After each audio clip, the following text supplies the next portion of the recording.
오늘 함께 나눌 하나님 말씀은 요한계시록 14장 1절에서 5절까지의 말씀입니다.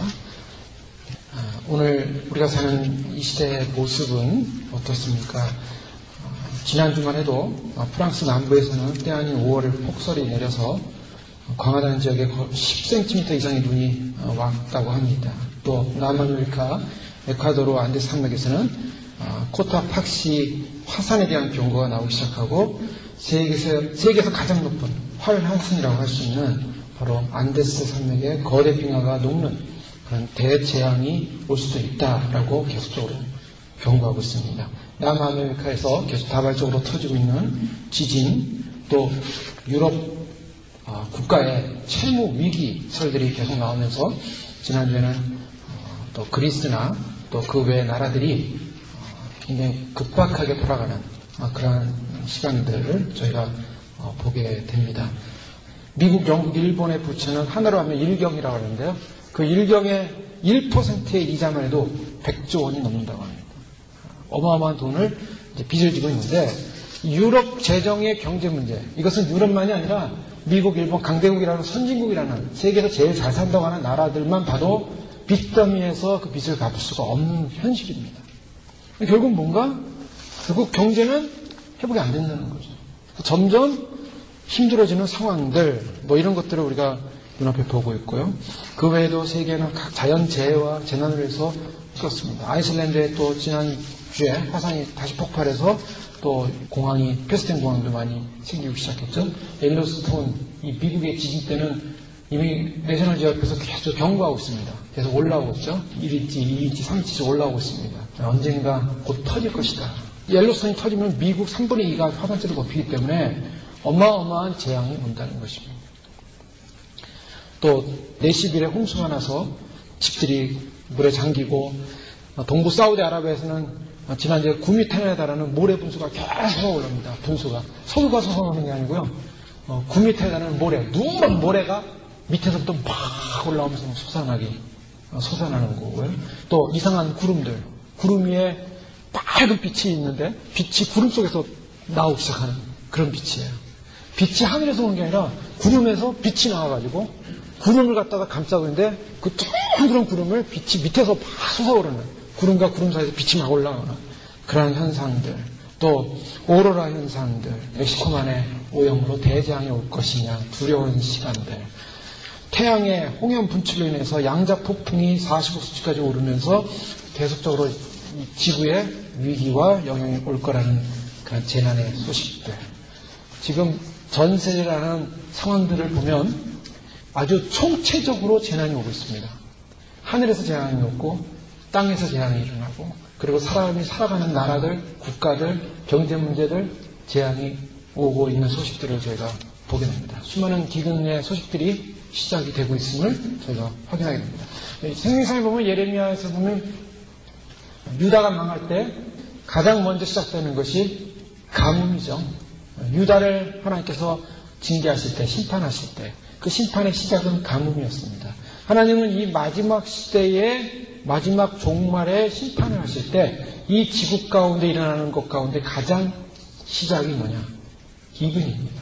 그래서 경제적인 어려움이 오는 거죠. 먹는 문제가 생기죠. 그래서 6째 인이 떼어지는 그 과정 속에 경제적인 침체, 대공황이 일어나며 인플레이션, 디플레이션, 이것이 한꺼번에 일어나면서 경제적인 어려움이 오는 것을 보게 됩니다. 그게 시작입니다.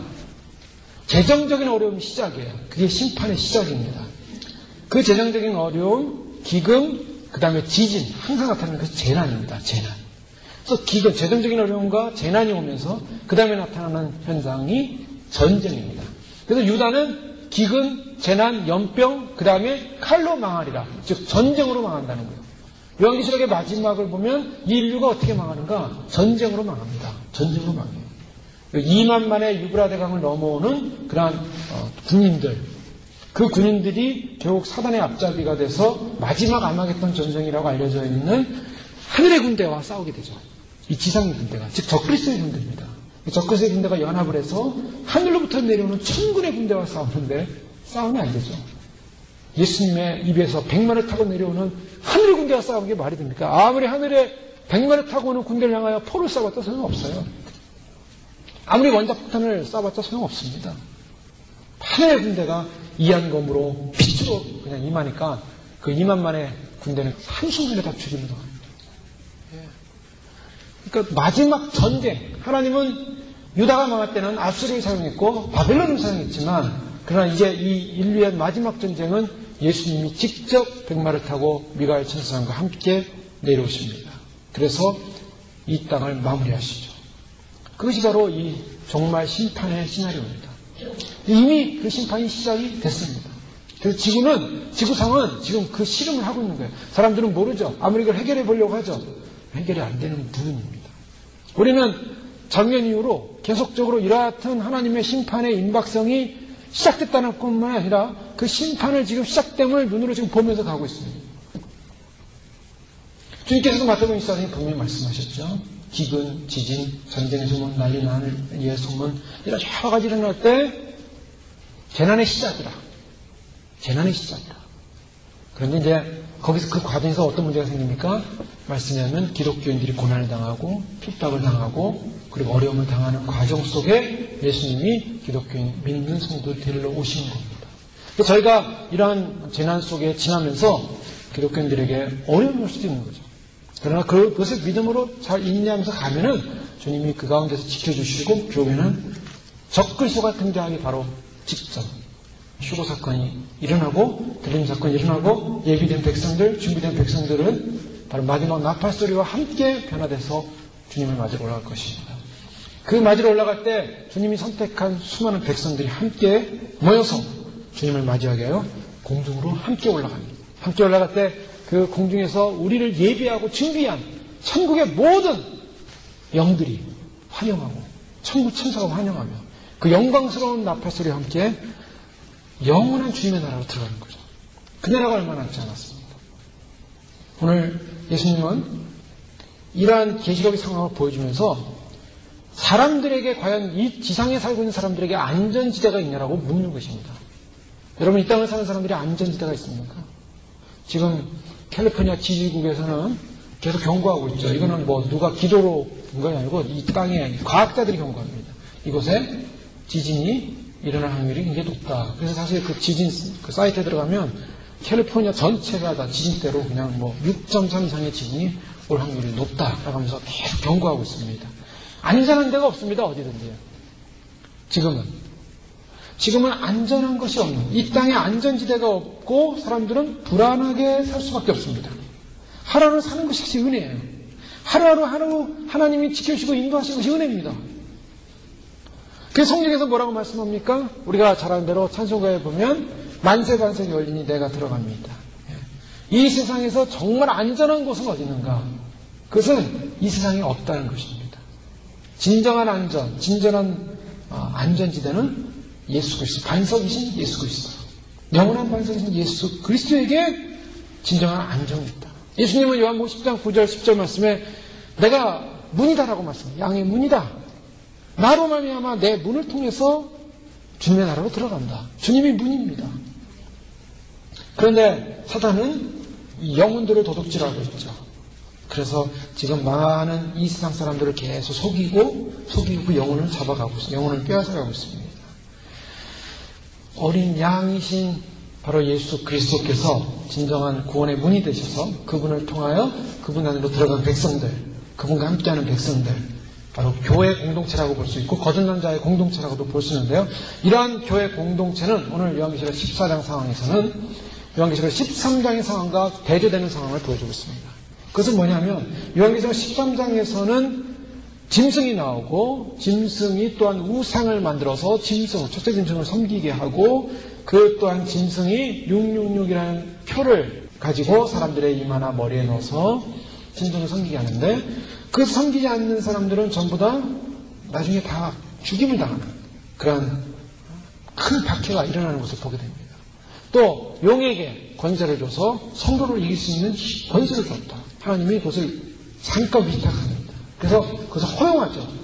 이 땅에 사는 성도들이 하반과 용의 세력에 의해서 고통을 당하고 육체의 어려움을 당하고 박해를 당하고 죽임도 당하는 그러한 혼란의 시대를 보게 됩니다.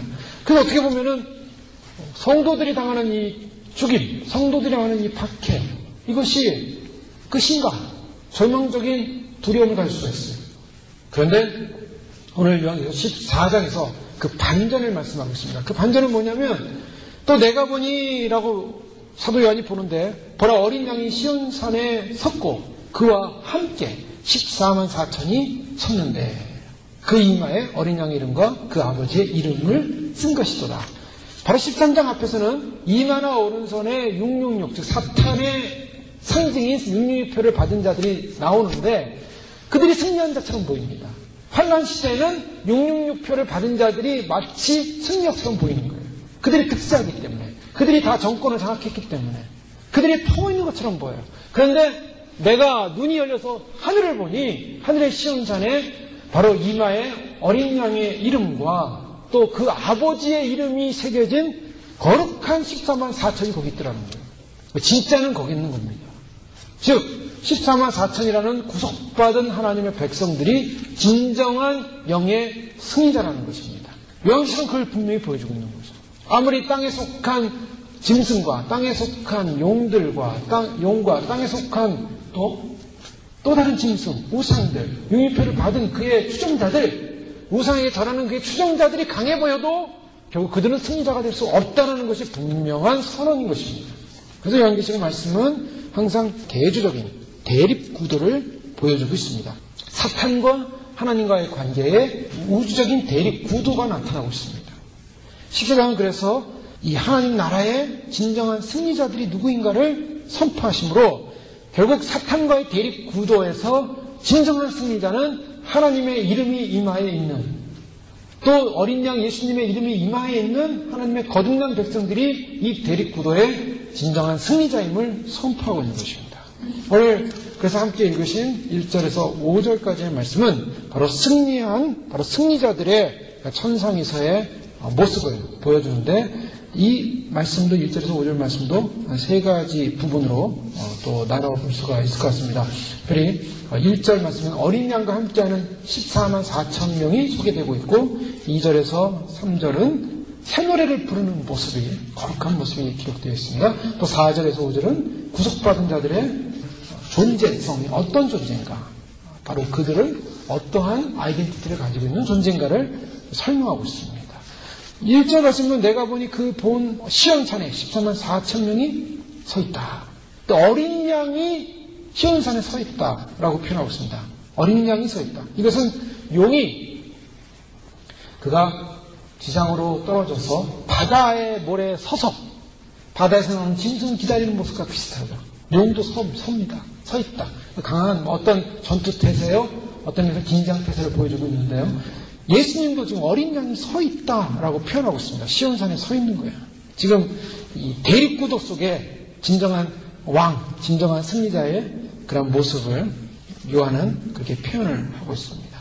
서 있는 모습으로 시온산에서 서 있는데 원래 이 시온산이라는 개념은 예루살렘 개념이었죠. 그래서 하나님의 성전이 있는 산이었습니다.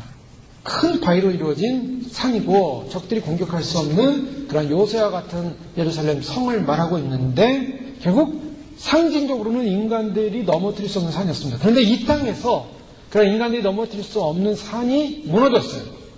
유다가 망하게 됐고 이스라엘이 무너졌고 또 믿는 성도들이 또한 사단의 세력에 의해서 고통을 당하는, 박해당하는 일들이 영적으로 일어나게 된 것입니다. 이러한 상황에서 결국 영원한 시온산, 영원한 하나님의 산, 즉 시온산의 본체인 하늘에서의 승리한 백성들이 함께 주님 앞에서 주님과 함께 서 있는 모습을 통하여 일시적으로 이 세상에서 통치로 승리했고 믿는 백성들을 패배해왔던 교회 공동체는 본질적으로 승리한다, 본질적으로 무너지지 않는다라는 것을 보여주겠습니다. 오늘 14장 6절에서 20절까지의 말씀은 그 6류표를 받은 짐승의 사람들과 또 그 짐승과 용들이 결국에는 고통을 당하는, 치유 심판을 당하는 모습을 보여주고 있는 것이죠. 우리가 요한계시록을 알아야 되는 이유가 뭔가? 알아야 되는 이유는 분명합니다. 그것은 반드시 우리는 세상에 속한 존재가 아니요, 땅에 속한 존재도 아니요, 사단에 속한 존재가 아니고 바로 주님과 함께 시온산에 서 있어야 할 존재라는 사실을 보여주고 있는 것입니다. 그렇기 때문에 우리는 이 땅에서 일어나는 모든 주님의 심판 앞에서 두려워하고 떨고 또는 그 하나님의 심판을 우리가 마음 아파 애통하지만은 그러나 본질적으로 우리는 승리의 확신과 소망으로 그 영광스러운 나라를 사모하도록 주님이 요한계시록 말씀을 우리 시대에 주고 계시다는 것입니다.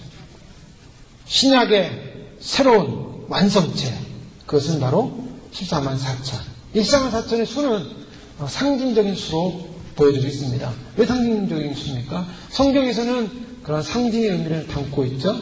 12라는 수, 12지파, 12제자, 12사도, 또 24장로, 다 12의 배수입니다. 12수, 10의 배수.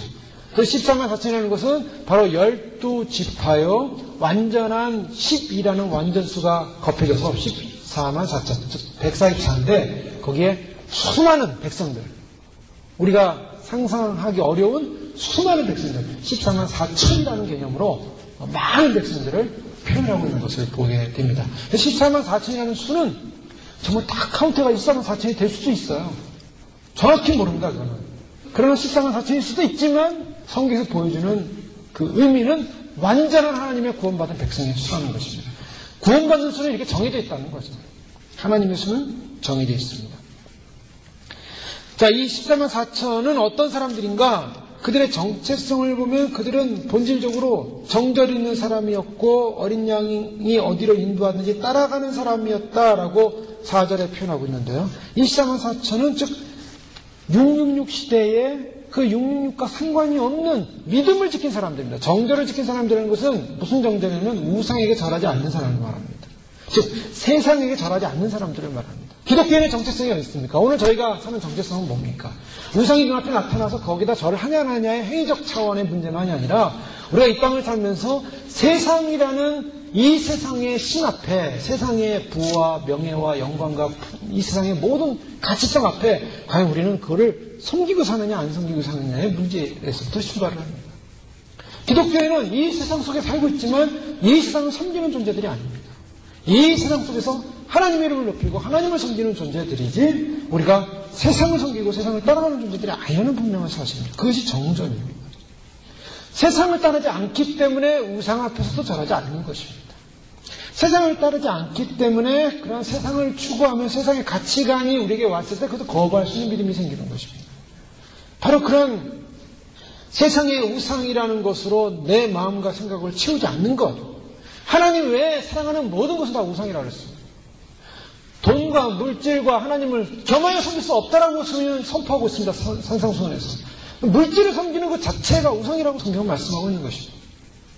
하나님 외에 사랑하는 모든 가치성, 심지어 그것이 가족이 됐던, 자녀가 됐던, 또 어떤 무슨 환경과 조건이 됐던 하나님 외에 나에게 있어서 가장 우선시되는 부분이 하나님 외에 다른 어떤 것이 있다면 그것은 우상이라는 것입니다.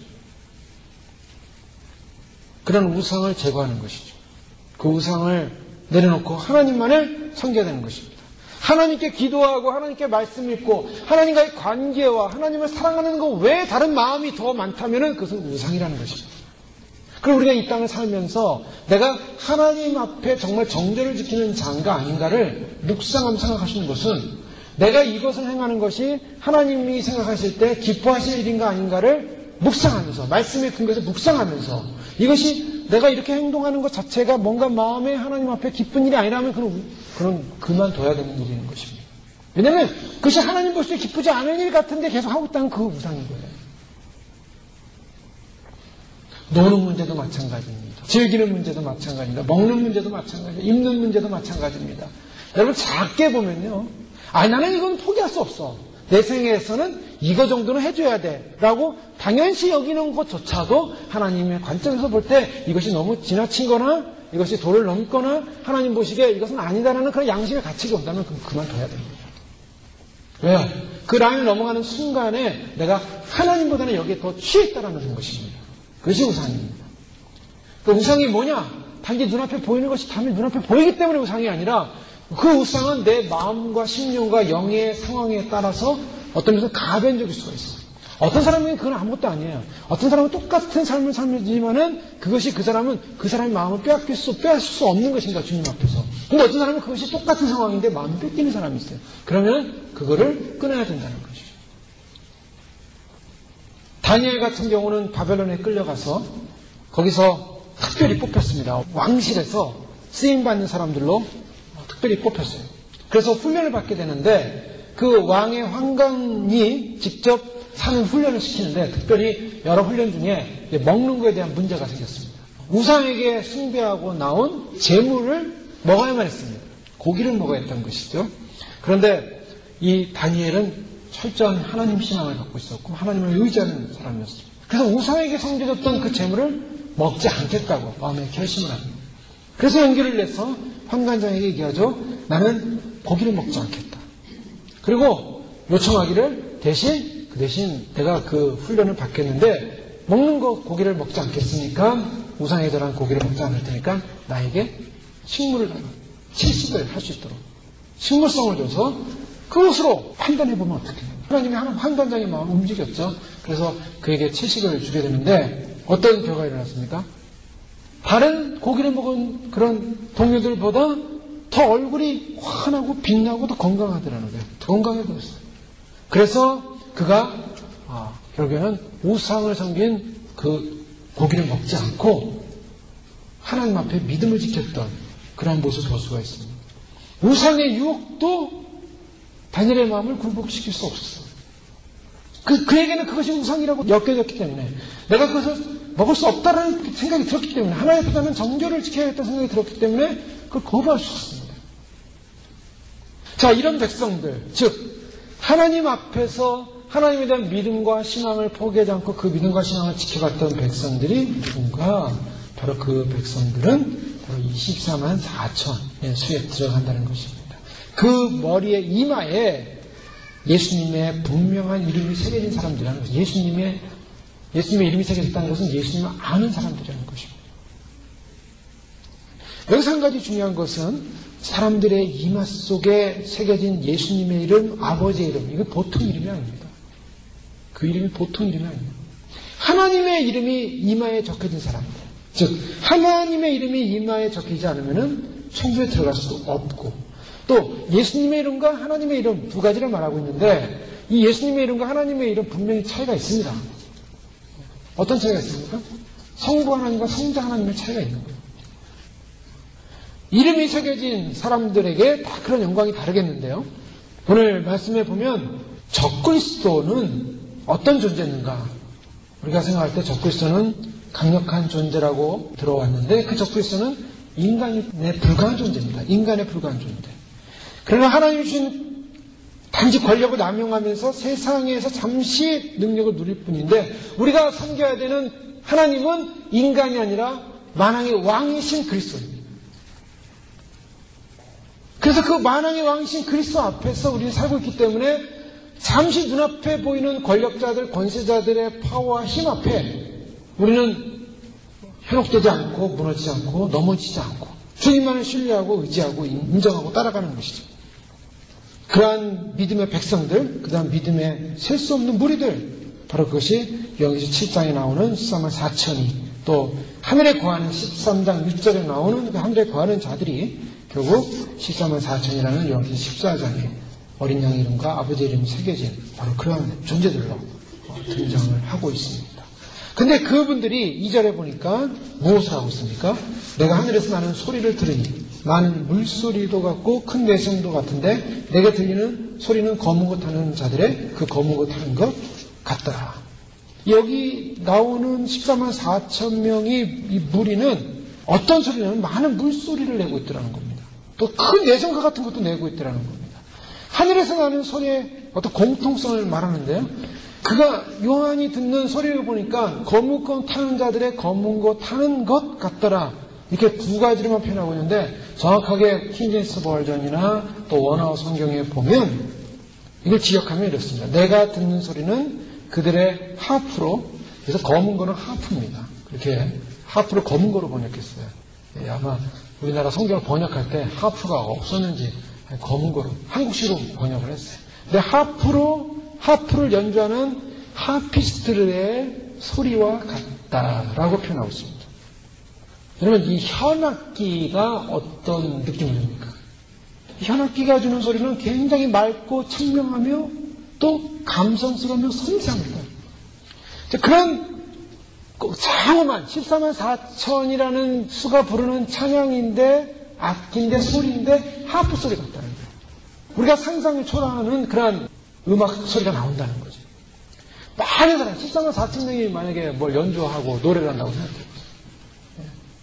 근데 그것이 하프 소리처럼 그렇게 섬세하고, 그것이 장황하지만 도저히 표현될 수 없는, 표현하기 좀 어려운, 그래서 사도 요한도 많은 물소리도 같고 또 뇌성도 같은데 하프를 연주하는 사람이 하프를 가지고 노래하는 소리와 같다. 여기서 보여주는 것은 하프를 연주하는 사람이 하프만 연주하는 것이 아니라 노래도 함께 하고 있다는 것이죠. 저는 여기서 놀라운 사실은 뭐냐면, 구속받아 천국 가면요 하프 잘 연주하셔야 된다는 거예요. 거기 가서 훈련받아서 배우는지 모르겠어요. 저같이 이렇게 악보를 잘 모르는 사람은 걱정입니다. 가서 어떻게 연주를 할까? 근데 연주를 하는 겁니다. 연주하는 사람들이 실제로 노래도 합니다. 구속받은 백성의 특징이 뭔가? 구속받은 백성의 특징은 하나님 어린 양 예수님과 함께 서서 하나님을 찬양하는 찬양대가 되는 거예요. 결국 하나님께서 인간을 만드신 목적이 뭐라고 그랬습니까? 하나님을 찬송하기 위해서 만드셨다. 그런 목적 중에 하나지 않습니까? 찬송이 하나님을 우리가 존재하는 존재 중에 하나예요. 그래서 우리가 지상에 있는 동안에 열심히 찬송을 해야 됩니다. 하나님은 찬송하는 사람 기뻐하세요. 내가 노래를 잘하든 못하든 음치든 아니든 박치든 상관이 없습니다. 우리가 하나님 앞에 전심으로 하나님 앞에 찬양을 올려드리면 기뻐하세요. 기뻐하세요. 그래서 이 마지막 시대를 우리는 어떻게 살아야 될 것인가? 세상 돌아가는 거 불안하고 두렵고 떨므로 달달달 떨면서 살아야 되는 그런 이유가 없습니다. 우리는 정말 떨 이유가 없어요. 왜요? 주님이 우리를 보존하시고 지켜주시기 때문입니다. 거기에 분명 확신이 있어요. 이거는 그냥 이 어두운 세상에 마음 편안하게 안전하게 그냥 눈 감고 살아라가 아니라 깨어있기 때문에, 깨어있는 존재이기 때문에 두렵지 않는다는 거예요. 그래서 주님을 찬양하면서 기뻐하면서 나가는 것입니다. 그게 담대한 용사들이에요. 그게 담대한 하나님의 백성들이에요. 세상 사람들이 볼 때 예수님 오심을 준비한다는 사람하고 예수님 오심을 믿는다는 사람들이 맨날 불안과 두렵고 떨림으로 유인표를 받지 말아야 되는데 나는 불안 속에만 산다고 한다면 사람들이 어떻게 볼지 모르겠어요. 우리의 다 지성은 어디냐면 하나님을 감사하고 찬양하고, 그렇죠, 예수님 앞에 우리 자신을 보면 너무나 부족한 것이 많고 다 해결되지 못한 것이 많고 늘 죄송스럽고 주님 앞에서 우리가 완벽할 수 없습니다. 그렇지만 주님은 완벽하지 못하다는 거 다 아세요. 그렇지 않겠습니까? 완벽한 사람을 갖다가 첫 번째부터 흠없는 사람부터 쫙 나열한다면 우리는 몇 순위에 들어갈까? 과연 휴거의 그 반열에 들어갈 수 있을까? 고민이 많습니다. 그럼에도 불구하고 주님이 우리에게 요청하시는 것은 구속받은 믿음의 백성으로서 하나님을 찬양하고 예수님을 찬양하고 예수님의 구속과 은혜와 하나님의 통치와 하나님 나라의 하나님의 영광에 그 아름다운 이름을 높이며 찬양하는 것. 그리고 주님의 오심에 그 기쁜 소식을 믿고 준비하고 감사하고 그런 백성들을 주님이 구원하시지 않겠냐는 것입니다. 여러분, 우리 안에 찬송이 떠나가면요 어둠이 옵니다. 사울왕이 찬양이 없을 때는 악심에 시달리지 않습니까? 불안에 시달리지 않습니까? 두려움에 시달리지 않습니까? 다윗이 옆에서 하프를 가지고 찬양을 하니까 악심이 떠나가는 사건. 이 시대 가운데 주님이 정말 기뻐하는 일이 뭔가? 천군 천사들이 기뻐할 일이 뭔가? 천사들이 우리가 함께하고 있습니다. 지금 함께하고 있는데 천사들이 무엇을 기뻐할까? 천사들이 기뻐하는 것은 우리가 찬양하는 거 기뻐하는 겁니다. 천사들의 임무 가운데 한 가지가 하나님을 찬양하는 거예요. 천사들이 하나님을 찬양합니다. 여기서 나오지 않습니까? 수만의 만만의 천사들이 하나님을 찬양하잖아요. 모든 피조세계가 하나님을 찬양하고 구속받은 백성이 흰옷 입은 백성이 하나님을 찬양하고 천사들 그룹이 하나님을 찬양합니다. 천사는 찬양의 그룹이에요. 그래서 빛 대신 주 하면서 찬양하는 그 찬양 있죠?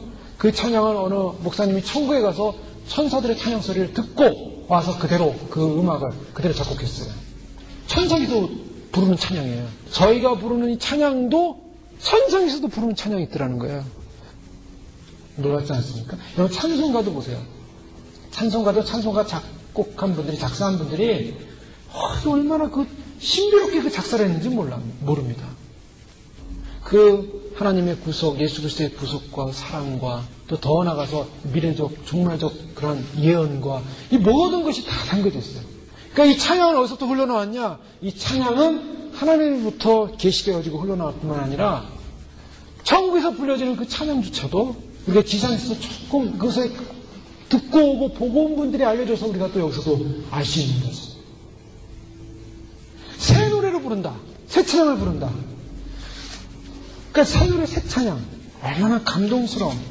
그건 새 노래, 새 찬양인 것은 우리가 천국에 갔을 때 천국의 어마어마한 상상을 초월하는 영원히 찬양해야 되는 찬양의 작곡이 이루어진다는 걸 반증하고 있습니다. 저희가 한 달에 한 번씩 찬양을 바꾸지 않습니까? 근데 바꾸는데 그것도 이 지상에 나온 찬양들, 불렸던 찬양들입니다. 그럼 우리가 개인적으로는 이것이 새로운 찬양일 수도 있고 처음 부르는 찬양일 수도 있고 그럴 수 있지만 그러나 새 노래로 새롭게 찬양한다는 것 자체가 성경적인 거예요. 14만 4천 명이 천상에서 어린 양과 함께 구속받은 백성이 거기서 하는 것이 뭔가? 하나님을 찬양하더라는 것입니다. 이 찬양이 얼마나 영광스럽고 기쁜가. 천국 갔던 분들의 특징이 다 그렇지 않습니까? 천국에 딱 들어갔는데 거기 들려오는 게 뭐냐? 다 음악 소리가 들립니다. 음악 소리. 찬양 소리가 들리고 음악 소리가 들리고 그 말로 표현할 수 없는 악기 음악 소리 그런 걸 다 듣고 오잖아요. 천국은 이 찬양과 분리될 수 없는 것입니다. 그리고 구속의 노래, 모세의 노래를 생각해 보십시오. 모세가 출애굽을 하고 나서 그래서 그 출애굽 다음에 그 이스라엘 백성들이 불렀던 감동적인 구속의 찬양, 내가 주를 찬송하리, 적의 말굽을 물리치시네 하면서 찬양하는 그 찬양의 모습이 나오지 않습니까? 결국 이 찬양은 뭐냐? 뭘 선포하냐? 뭘 말하고 있느냐? 이 찬양은 아무나 할 수 없는 것이라는 겁니다. 찬양은 배타성을 갖습니다. 그리고 독자성을 갖습니다. 구속받은 백성만이 찬양합니다. 오늘 이 자리에 저희가 찬양을 했는데요. 만약 이 자리에 예수님을 안 믿거나 믿는 사람이 와서 같이 예배를 참여한다면 그 찬양의 의미를 모릅니다. 그 감동을 모릅니다. 그 기쁨을 모릅니다. 그냥 노래구나. 그냥 노래인데 노래가 참 세상에서 들어보지 못한 유행가는 아닌 것 같고 교회에서 부르는 노래구나. 그 정도로 해석밖에 안 돼요. 그 안에 담겨진 찬양의 가사의 감동과 기쁨과 감사의 고백이 그리고 영광의 고백이 영광의 높임이 그들은 모릅니다. 몰라요. 누구만 아는가? 구속받은 백성만 아는 거예요. 주님 안에서 거듭난 백성만 아는 것입니다. 여러분 찬양을 부를 때 이 찬양의 가사가 나에게 감동이 오고 눈물이 오고 기쁨이 오고 그런 영광이 돼서 주 앞에 올려드리는 그 찬양이 찬양 부르는 그 찬양자가 그 하나님과의 관계성 속에서 그 찬양이 해석되어질 때 그 찬양은 영광과 위대한 찬양이 되는 것입니다. 그것을 해석하지 못하는 사람들은 그런 감동을 못 느끼는 사람들이에요. 14만 4천이 구속받아서 그들이 하나님의 영광스러운 천상에서 얼마나 아름다운 하나님 앞에 새 노래를 찬양하는 감동이 있는가. 땅에 있는 사람이 알 리가 없죠. 용이 알 리가 없죠. 짐승이 알 리가 없죠. 육류표 받은 사람들이 알 리가 없죠. 그래서 사람들이 그래요. 기독교인의 장례식은 슬픈 축제다. 장례식장에서 우리는 찬송을 부릅니다. 사람들이 왜 사람들이 이제 노래를 부르냐. 아이고 그래서 이 천안함 사건 때 그 텔레비전을 보면은 그 부모님들이 너무나 슬퍼가지고 그냥 마지막까지 그렇게 막 실신도 하고 막 관을 붙잡고 울고 그러는데요. 저분들은 한편으로는 그런 말, 물론 인간적으로 헤어진 거 슬프죠. 네. 교회를 안 다니신 분들이 많구나. 제가 그런 생각 많이 했어요. 물론 그 육체가 헤어짐, 그에 대한 슬픔 너무나 크고 그 자녀를 잃은 그 슬픔이 너무나 크겠죠. 그런데 한편으로 보면은 우리가 그걸 극복할 수 있는 힘이 어디서 나오는가? 기독교인들은 그 육체의 헤어짐이 영원한 헤어짐이 아니기 때문입니다. 거기에 소망이 있어요. 그래서 그걸 견뎌내는 거예요. 그거를 이겨내는 겁니다. 그 소망이 있습니다. 그래서 천국에서 만나보자. 그날 아침 거기서 찬양을 합니다. 울면서 찬양할 수도 있고. 가족을 잃어서 가족과 헤어질 때 만세반석 열린 내가 들어갑니다. 마지막 하관을 하면서 그런 찬양을 부를 때 하나님 만세반석 열린 내가 들어가 영원한 나라 들어가는 바로 그분과 만날 걸 소망합니다. 왜요? 그 찬양의 의미를 알고 있기 때문입니다. 세상 사람들은 그걸 알지 못해요. 그 구원의 감동을 알지 못해요. 구원의 감동을 알지 못하니까 이해가 안 되는 거죠. 그러나 우리는 찬양할 수 있어요. 주님의 구속을. 결국 구속이라는 것은 주님이 오시기 전에는 죽어야만이 구속이 완전히 됩니다. 그게 또 신비예요. 영원히 여기서 죽지 않고 육체가 살고 가면 좋겠죠. 그런데 인간이 아담 이후로 타락해서 죄의 삭슨 사망이에요. 결국에는 육체가 죽어야지 구속이 완성되는 거예요. 돌아가신 분들은 죄송하고 그런 사망을 맞이한 분들한테는 정말 너무 또 냉정한 말일지 모르겠지만 그 죽음 자체가 그분에게는 구속을 이룬 거예요. 환희의 날이고 기쁨의 날입니다. 사실은. 영적으로는. 육체적으로는 슬프지만 그 주님께서 오실 때 가장 영광스러운 건 뭔가? 가장 사람들이 두려워하는 그 육체적인 헤어짐, 그 육체적인 헤어짐을 겪지 않고 바로 그 자리에서 변형돼서 주님을 맞으러 올라간다는 것입니다. 그것이 부활의 영광이요, 부활의 결론입니다. 예수님이 부활하시고 나서 우리에게 주고자 하는 가장 큰 구원은 바로 거기 있어요. 죽지 않고 살아서 부활하는 거예요. 그게 휴거입니다. 그래서 사도 바울이 마지막 나팔에 너희도 후련히 변화돼요. 죽은 분들은 살아나서 육체가 살아나지만 살아있는 너희는 지금 이 살아있는 육체가 더 이상 죽음이라는 관문을 통과하지 않고 살아서 그 연기로 들어가 버리니까 변화돼서 이게 얼마나 놀라운 신비입니까? 이걸 세상이 알겠습니까? 땅에 속한 사람이 알겠습니까? 이 세상에 예수님이 있지 않은 사람이 알겠습니까? 모릅니다. 몰라요. 그럼 우리가 주님 앞에 구원의 감동으로 찬양하는 것을 모르듯이 그들은 이런 영광스러운 변형과 명광스러운 주님 맞음을 모른다는 겁니다. 얼마나 위대한 주님의 영광스러운 구속의 시간이 가까웠는지 두렵고 떨리지만 너무나 소망스러운 시간이요. 너무나 기대되는 시간이요. 주님, 정말 주님과 함께 이루어질 영광스러운 새날 상상을 초월합니다. 지구는 없어질 겁니다. 지구는 없어져요. 그래서 새 하늘과 새 땅으로 시작하십니다. 새 하늘, 새 땅, 새 우주가 옵니다. 지금의 우주가 아니에요. 새 우주가 와요. 지금의 우주도 우리는 다 모릅니다. 과학자에 다 몰라요. 그 끝이 어딘지도 모르고 그 별들 다 알 수가 없어요. 이 우주가 없어지고 이 우주를 주님께서 새롭게 정리하시고 새 우주를 펼치세요. 새 하늘, 새 땅. 그래 지금 여기 사는 것은 잠깐이라는 거예요. 여긴 정거장일 뿐입니다. 이 지구는 정거장일 뿐이에요.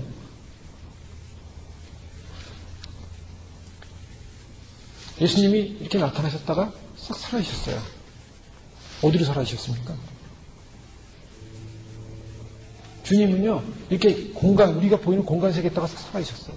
또 싹 나타나세요. 그것이 바로 부활체의 모습입니다. 뭘 말하고 있냐면, 천국은 우리가 생각하는 것보다 가까이 있어요. 주님의 나라는 우리가 생각하는 것보다 가까이 임하고 있어요. 예수님이 공중에 임하시는데, 공중에 어떻게 임하실까요? 공중에 어떻게 임할까요? 우주선 타고 내려와야 됩니까? 우리가 보이는 이 대기권과 우리가 보이는 이 공간의 개념이 확 열리면서 영계가 열립니다. 그게 우리가 상상하지 못한 차원이 있다는 거예요. 영안이 열린 분들은요, 이곳에서도 천국이 보이는 거예요. 영안이 열린 분은 여기서도 천사들이 보이는 거예요. 지금 천사들이 지금 눈앞에 안 보이지만 천사들이 있는 걸 보는 겁니다. 그 영계가 지금 존재하고 있는 거예요, 지금. 그러니까 사람이 변화돼서 싹 사라질 때 세상 사람들은 상상이 안 가죠. 어디로 변화되고 어디로 사라지는지 알 수가 없는 거예요. 우리도 알 수 없어요, 지금 현재는. 눈으로 보이지 않기 때문에. 그런데 우리 실제로 딱 눈 깜짝할 때 내가 지금 현재 이렇게 육체적인 현상기를 보고 있는데 주님 오시는 나팔 소리와 함께 딱 보이는데 천사가 보이는 거고 새로운 빛이 보이는 거고, 새로운 영광이 보이는 거고, 그리고 새로운 길로 가는 거예요. 걸어가는데 세상 사람들이 볼 때는 사라진 거예요. 그냥 이 현재가 이렇게, 현재가 그대로 가는 겁니다, 가는 거. 에녹이 하나님과 300년간 동행하다가 천국으로 그냥 가버렸어요. 걸어가다가 사라지셨어요. 여기 천사가 있는 거예요. 천사가 우리의 옷을, 우리의 변화되어지는 모습을 바꾸고 새 옷을 예비한 기도하고 그동안 정결하게 했고 그동안 주님을 섬기면서 주님 앞에서 살았던 그런 예복을 주님이 준비하셨지만 우리의 신앙과 믿음에 따라서 다 예복이 다릅니다.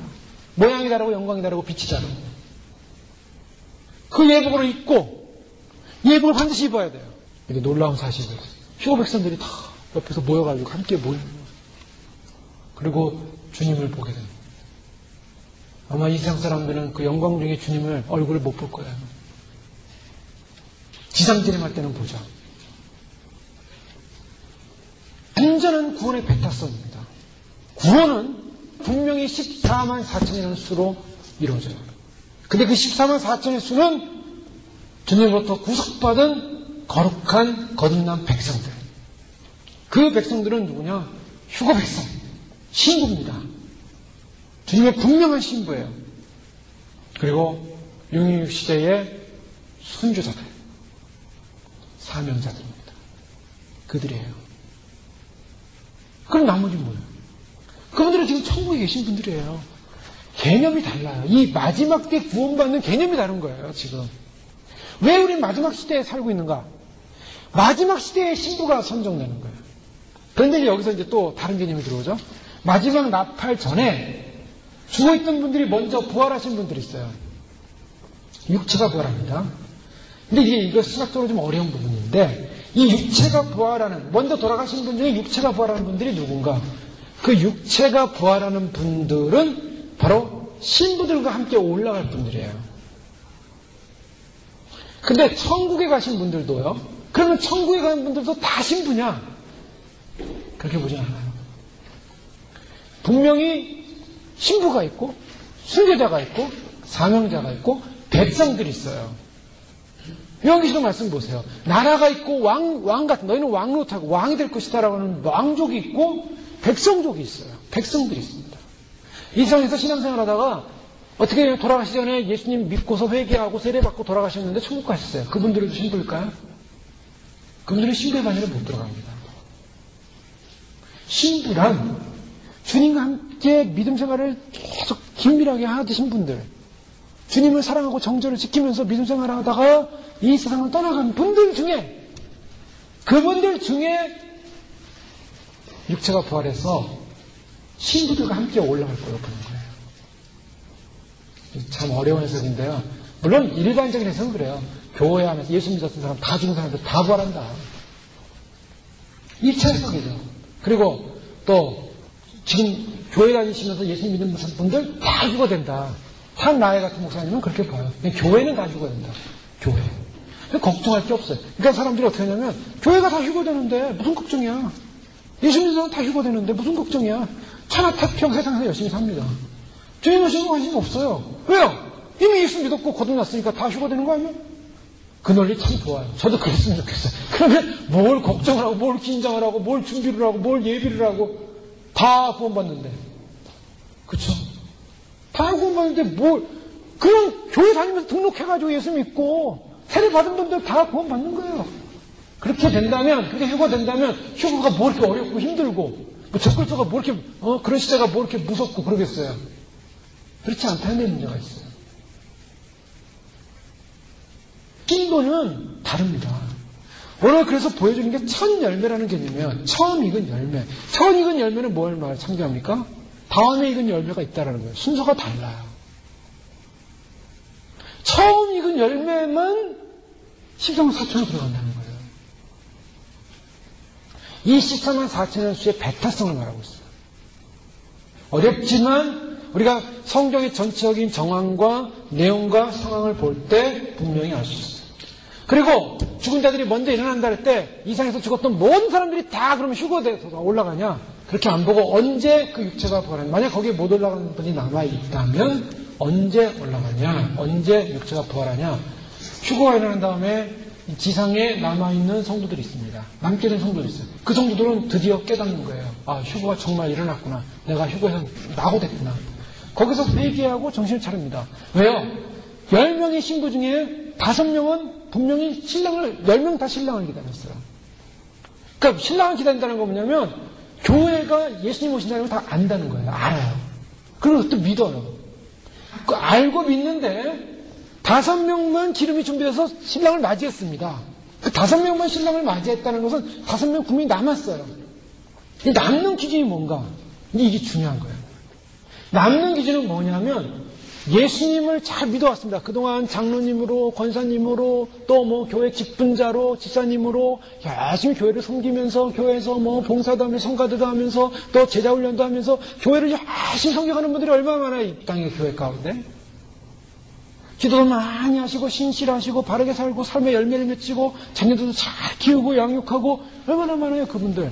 우리들은 뭐냐면 그러면 예수님 오시면 못 믿고서 그렇게 신앙생활하는 분들은 어떻게 됩니까? 라고 질문들 많이 들어서요. 그런 분들은 이제 다 이렇게 휴거되지 않겠습니까? 근데 그거는 물론 구원이라는 것은 주님의 주권이지만 우리 해석을 잘해야 됩니다. 그런데요, 결정적인 약점이 있어요. 약점이 뭐냐? 예수님이 곧 오십니다. 그랬더니 그게 잘 안 믿어져요. 안 믿어지는 이유는 두 가지입니다. 정말 아직 그 오심에 대한 소망을 하고 있지만은 아직 그런 긴장감이 아직 오지 않았기 때문에 안 믿을 수 있고, 또 한 가지는 부정적이 될 때, 이 부정적이라는 건 뭐냐면 너무 세상의 자녀들의 이 환경에 너무 취해 있는 거예요. 왜 취하게 되냐? 이 세상에서 요구하는 삶의 기준이 너무나 강해요. 세상의 영이 강합니다. 그래서 30년, 40년 동안 신앙생활을 잘 해왔지만, 기도생활도 열심히 해왔지만, 얼마나 새벽 예배도 와서 기도하고, 금요 기도도 하고, 맨날 철야도 하고, 기도생활 많이 해왔지만, 그 마음속의 기도의 내용이나 내용을 보면은, 주님 잘 섬기고, 그 다음에 자녀들도 잘 되고, 세상에서 복도 받고, 세상에서 잘 나가고, 사업도 잘 되고, 그리고 하여간 이런 모든 세상적인 조건들, 그런 걸 조건들을 놓으면서 주님을 섬긴다고 섬겨왔어요. 근데 예수님 오신다는 그 메시지는 결단을 요구하기 때문이에요. 근데 그 메시지가 딱 왔을 때, 내 마음에 그거를 확 받아들일 수 없는 뭔가 마음에 부담이 오고, 그래서 그거 몰라도 그냥 내가 그동안 신앙생활 했던 그 신앙으로 열심히 주님을 잘 섬기고 사랑하고 봉사하고, 그럼 주님 오실 때 주님 맞이하지 않을까? 이런 분들이 바로 기름이 떨어져가는 신부로 보는 겁니다. 예수님 오신다는 사실이 믿어져야 스탠바이가 되는 거예요. 그 스탠바이가 된다는 거는 내가 내 삶을 다 정리하고 내 삶을 다 팔고 내 재산을 다 그런 개념이 아니라 주님에 대한 기대가 달라요. 주님에 대한 믿음이 달라집니다. 그리고 이 세상을 바라보는 가치관이 달라집니다. 천년 만년 천대를 이루어 복을 받게 하소서라고 기도하지 않게 되고, 물론 그렇게 되죠. 그 천년 만년 천대를 이루어 기는 것은 앞으로의 다음 세대 그 유대인들이 그렇게 이루어졌어요. 그럼 우리 이제 영원히 주님과 그 영원히 복을 받는 그 길로 가야죠. 마지막 때 그 주님의 오심 소식을 듣고서 예배하고 준비하는 사람들은 그 긴장과 소망을 가지고 기도하고 준비하기 때문에 주님 앞에 더 가까이 가는 기회가 생기는데, 그것이 준비되지 않는 분들은 그동안 30년, 20년, 몇 년을 살아왔지만 지쳐간다는 거예요. 지쳐간다는 거. 그래서 주님 오실 때쯤 되면은 머릿속에 뭐가 남냐면 주님에 대한 오직 주님이 아니고 온갖 세상의 복과 세상의 자랑과 세상의 축복과 세상의 것과 이걸 복잡하게 얽혀 있어가지고 주님에 대한 소망으로 가득 차지 못한다는 거예요.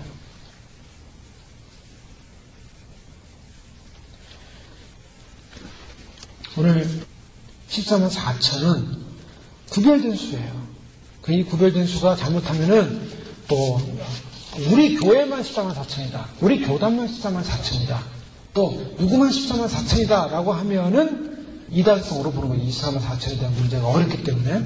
그러나 이 14만 4천의 수는 구속받은 거듭난 휴거자나 순교자나 이런 정말 이 마지막 시대에 주님 안에서 그 어린 양 예수만을 따르고 정결을 지키고 믿음을 지킨 바로 그 백성들을 일컫는 그 수로 보여지고 새 예루살렘 성이 내려옵니다. 나중에 이 새 예루살렘 성은 그러면 예수 믿었던 모든 백성이 다 새 예루살렘 들어가 사냐? 좁아서 못 삽니다.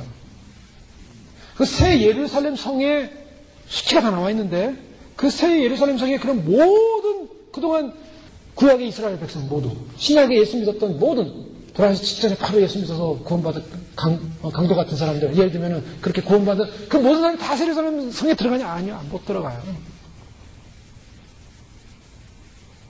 그래서 새 예루살렘 성에 들어가는 사람들이 왕들이 있다는 왕리랍니다. 왕들. 새 예루살렘 성을 중심으로 나라들이 있게 됩니다. 나라들. 각 나라를 통치하는 왕권을 가진 사람들. 그리고 그 왕들이 새 예루살렘 성으로 들어갔다 나왔다. 그 새 예루살렘 성은 바로 하나님의 예수님의 성전이 있고 하나님의 성전이 있어 바로 그 중심 도시죠. 근데 그 새 예루살렘 성 안에서 사는 사람들이 있어요. 이 개념이 분명히 성경에 나와 있다는 겁니다. 그러니까 이 14만 4천이라는 수가 어려운 수인데 이 14만 4천의 수는 분명한 것은 모든 사람을 다 구속받은 그동안 인류의 모든 사람을 다 말하는 게 아니에요. 마지막 때 구속한 받은 백성, 즉 666과 우상 숭배하지 않은 백성과 그 다음에 마지막 때 믿음을 지켜서 참으로 이 마지막 때를 승리한 휴거 백성들과 이런 백성들의 수를 말하고 있어요. 그러면서 말씀에 보면 이 사람들은 여자로 더불어 더럽히지 아니하고 정절이 있는 자라. 여자로 더럽히지 않았다라는 이 표현 보면 이 여자라는 말이 무엇을 말할까? 이 땅에 있는 여성을 말할까? 그러면 남성들만 구원받는가요? 음행을 하는 여성, 음행을 하는 여성으로 또 보여지고 정절이 있는 자라라고 하는 이 정절이 있는 자는 바로 구속받은 백성을 보여주고 있는데요. 여자들로 더불어 이 여자들이 누군가 이 여자들 남성으로 표현되고 있다는 거예요. 원어적으로는 표현은 여성이라고 했지만 남성 표현을 하고 있다. 뭐냐면 세상을 말하고 있어요. 세상. 세상의 우상을 숭배하는 그러한 세상에 속한 땅에 속한 존재들, 음행을 행하는 존재들을 보고 음녀로 보기도 하고 또 정절을 지키는 사람들, 물론 뭐 여성 남성 이렇게 따지는 것 자체가 큰 의미는 없겠지만은 그래도 이것은 뭘 말하고 있냐면 즉 구속받은 하나님의 공동체를 상징하고 있다. 그래서 정절이 있는 자라는 것은 어린 양이 어디로 인도하든지 쫓아가는 존재다라고 할 때는 바로 문맥상으로 14만 4천의 어떤 군대 개념을 통해서 여성적 개념으로 남성적 개념으로 지금 쓰여지고 있음을 보게 됩니다. 그 다음에 첫 열매가 중요하죠. 그래서 다음 열매가 예비되고 있다는 사실을 근거로 해서 구속받은 백성이 제한되어 있고 배타성을 갖는 부분을 보여주고 있습니다. 그러면서 이 14만 4천은 거짓이 없고 흠이 없는 사람들이다 라고 말하고 있고요. 이 거짓이 없고 흠이 없는 사람들이라고 하는 것은 바로 하나님 앞에서 자신을 지켜 도덕적 타락이나 영적인 타락을 하지 않고 믿음으로 주님을 의지하고 주님 모습처럼 주님을 닮아가는 모습처럼 이사야 63장 9절에 예수님을 그는 강포로 행차하냐 했고 그의 입에 거짓이 없었도다. 그래서 예수님은 거짓이 없는 모습을 보여주는 것처럼 주님을 따라가는 주님의 성품을 받은 백성들이다. 즉 시온산에 있는 백성을 정리하면 정절을 지키는 자요 거룩한 자다라는 것을 보여주고 있습니다. 환란 시대, 적그리스도 시대 666이 받은 사람들이 득세해 보이는 시대, 그들이 사람들의 온 세상 사람들의 육체와 정신을 지배해 보이는 시대에 결국 요한계시록 14장의 본문은 시온산의 건재를 표현하고 말씀하고 있고 아무리 죄악이 들끓어도 거룩한 백성들은 남아서 결국 정절을 지키고 믿음을 지키고 주 앞에 모여서 주님께 경배와 영광과 찬양을 올려드리는 구원의 감격을 노래하는 그래서 세상에 어떠한 죄악의 크심에도 불구하고 거룩하고 순결한 삶을 사는 하나님의 백성의 승리의 무리들이 주님 앞에 선다라는 사실을 보여줍니다. 오늘 저희는 이 시대 가운데 주님이 말씀하시는 모든 예언과 계시가 이루어지고 응답되어가는 세대에 살고 있습니다. 눈앞에 보고 있습니다. 여기서 우리의 삶은 주 앞에 거룩과 정결과 소망을 가지고 믿음을 지키고 결국 주 안에서 이 14만 4천이라는 이 거룩한 영적인 수에 동참하는 그래서 구원받은 거듭난 백성으로서 정결한 백성으로서 서는 그런 은혜, 그래서 주님 앞에서 영광과 찬양으로 예배하며 경배하는 그런 거룩한 예배의 공동체로 승리하는 저희는 되시길 주님으로 축원합니다. 기도하겠습니다. 한경의 말씀 기억하면서 기도하겠습니다. 주님 그렇습니다. 주님의 완전한 구원의 구속의 수 안에 우리가 이 세상을 이기고 세상의 악을 이기고 세상의 죄악을 이기고 세상의 우상을 이기고 참으로 주님 오실 때 주 앞에 구별된 백성으로 휴거되어지게 도와주시고 주님 반드시 주 앞에 서서 저희가 이 땅 가운데서 구별된 구속된 하나님의 은혜를 찬양하는 그 찬양의 영광의 무리 가운데 영생할 수 있도록 축복하여 주옵소서.